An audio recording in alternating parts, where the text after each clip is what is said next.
দু দফা না তিন দফা? পঞ্চায়েত ভোটের নির্ঘণ্ট নিয়ে এখনও ধোঁয়াশা। কমিশন ৩ দফায় ভোট করাতে অবিচল। রাজ্য সরকার প্রথমে ১ দফায় ভোট চাইলেও পরে নরম মনোভাব নিয়ে ২ দফায় নির্বাচন করাতে চাইছে। এই পরিস্থিতিতে শুক্রবার বিধানসভায় স্বরাষ্ট্র সচিব, মুখ্য সচিব এবং পঞ্চায়েত মন্ত্রীর সঙ্গে বৈঠক করেন মুখ্যমন্ত্রী।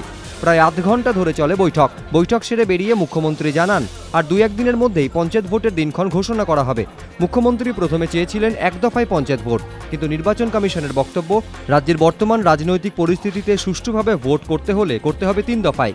রাজ্য সরকার এরপর ২ দফায় ভোট করতে চেয়ে কমিশনকে চিঠি দেয়। চিঠিতে তারা জানায় ২৪শে এপ্রিল ভোট হোক উত্তর দিনাজপুর, মালদা, মুর্শিদাবাদ বাদ দিয়ে বাকি জেলাগুলিতে, আর ২৭শে এপ্রিল ভোট নেওয়া হোক ওই ৩ জেলায়। অন্যদিকে এদিন নয়াদিল্লিতে প্রধানমন্ত্রীর সঙ্গে দেখা করেন প্রদেশ কংগ্রেস সভাপতি প্রদীপ ভট্টাচার্য। আর্জি জানান কেন্দ্রীয় বাহিনীর তত্ত্বাবধানে হোক পঞ্চায়েত নির্বাচন। সূত্রের খবর, রাজ্য সরকার এখনও ২ দফায় ভোট করানোরই পক্ষে।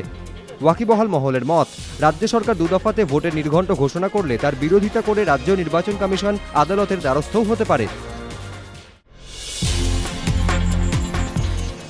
মুখ্যমন্ত্রী বারংবার বিভিন্ন সরকারি অনুষ্ঠানে মঞ্চ থেকে রাজ্যের বেহাল দশার কথা মনে করিয়ে দিলেও অনুদানের ধারা কিন্তু অব্যাহত রয়েছে। শুক্রবার মহাকরণে শিক্ষামন্ত্রী ব্রাত্য বসু ঘোষণা করেন ১০০টি নাট্যদলকে ৩৫,০০০ টাকা করে এককালীন অনুদান দেবে রাজ্য সরকার। পাশাপাশি ১২০ জন দুস্থ যাত্রাশিল্পী ও ২১৫ জন লোকশিল্পীকে ৭,০০০ টাকা করে দেওয়া হবে। ১০০টি লোকদলকে দেওয়া হবে ৫,০০০ টাকা করে। শুধু তাই নয়, এবার লিটারেরি পেনশন চালু করতে চলেছে রাজ্য সরকার। সাহিত্যের সঙ্গে যুক্ত ১৭০ জন দুস্থ ব্যক্তিকে মাসিক ১,৫০০ টাকা করে পেনশন দেওয়া হবে। কিন্তু মমতা বন্দ্যোপাধ্যায় নিজেই যখন বারবার কবুল করছেন কোষাগারের বেহাল অবস্থার কথা, তখন কেন এই অনুদান? রাজনৈতিক মহলে প্রশ্ন, এই অনুদানের উদ্দেশ্য কি শুধুই উৎসাহ প্রদান, নাকি এর নেপথ্যে রয়েছে ভোটের আগে মন জয়ের অঙ্ক? কখনো মুখ্যমন্ত্রীর কাজের প্রশংসা, কখনো সমালোচনায় সরব হয়েছেন তিনি।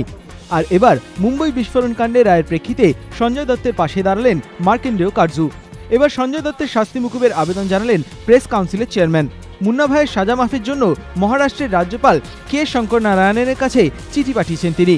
তবে কারজুর এই আবেদনের তীব্র বিরোধিতা করেছেন সরকারি আইনজীবী উজ্জ্বল নিগম। নিগমের সমালোচনায় পাল্টা উত্তর দিয়েছেন কারজুও। টুইটারে তিনি লিখেছেন, জনপ্রিয়তার মুখ চেয়ে কোনোদিনও কাজ করিনি। মানুষের অপ্রিয় হব জেনেও যা ভাবি সেটাই বলি। বিবেক যা বলে আমি তাই করি। কেন সঞ্জয়ের শাস্তি মুকুবের আবেদন জানিয়েছি, রাজ্যপালের কাছে দেওয়া চিঠিতেই তার কারণ ব্যাখ্যা করা হয়েছে। ফের তার পুনরাবৃত্তির কোনো প্রয়োজন নেই। এই ইস্যুতে সঞ্জয়ের পাশে দাঁড়িয়ে গিয়েছে সমাজবাদী পার্টি ও এনসিপিও। সঞ্জয়কে নিয়ে সুপ্রিম কোর্টের রায় মেনে নিলেও হতাশ গোটা বলিউড।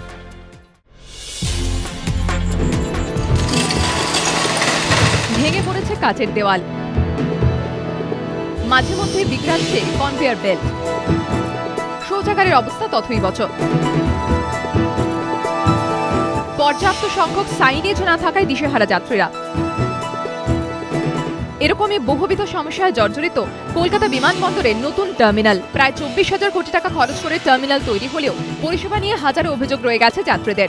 বৃহস্পতিবার নতুন টার্মিনালের বেহাল দশা ছবি সম্প্রচারিত হয় এবিপি আনন্দে। বিভিন্ন মহলে সমালোচনার ঝড় ওঠে। শুক্রবার এই বিষয়ে অসামরিক বিমান পরিবহন মন্ত্রী অজিত সিংহকে চিঠি দেন তৃণমূলের রাজ্যসভা সাংসদ ডেরেক ওব্রায়েন। এই নিয়ে যথাযথ ব্যবস্থা নেওয়ারও দাবি জানান তিনি।